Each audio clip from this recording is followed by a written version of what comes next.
ములుగు జిల్లా వెంకటాపురం మండల కేంద్రంలో ఛత్రపతి శివాజీ మహారాజ్ 395వ జయంతిని పురస్కరించుకుని భారీ శివాజీ చిత్రపటాన్ని ఏర్పాటు చేసి ఛత్రపతి శివాజీ యూత్ సంఘం స్థానిక శివాజీ అభిమానుల ఆధ్వర్యంలో శివాలయం గుడి నుండి ప్రధాన రోడ్డు మీదుగా భారీ ర్యాలీ నిర్వహించారు। ఈ కార్యక్రమంలో ఛత్రపతి శివాజీ యూత్ సభ్యులు, ఆర్ఎస్ఎస్ సంఘం కార్యకర్తలు, బుల్లే సునీల్, మధుకూరి సుబ్బారావు, సతీష్, లక్ష్మీపతి, రాజశేఖర్, విజయ్ కుమార్, కిషన్, యలం సాయి, చిట్టం ఈశ్వరరావు తదితరులు పాల్గొన్నారు।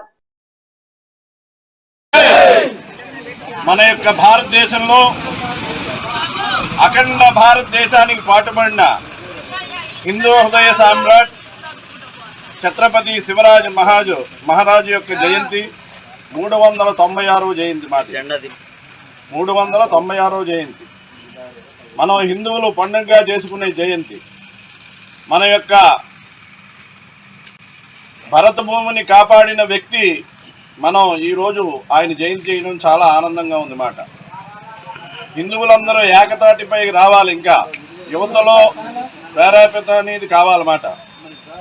అందుకని ఈ వెంకటాపురం గ్రామంలో ఛత్రపతి శివరాజ్ మహారాజు యొక్క జయంతి జరుగుతున్న సందర్భంగా శుభాభినందనలు అందరికీ తెలుపుతున్నాం। అలాగే వచ్చే సంవత్సరానికి ఇంకా యువతకి ఈ యొక్క ధైర్యం ఉన్న పెద్దలందరూ ధైర్యాన్ని ఇచ్చి ఇంకా పెరిగి 10 ఈ యొక్క కార్యక్రమం జరగాలని చెప్పేసి మేము తెలియజేస్తున్నాం। భారత్ మాతాకి జై।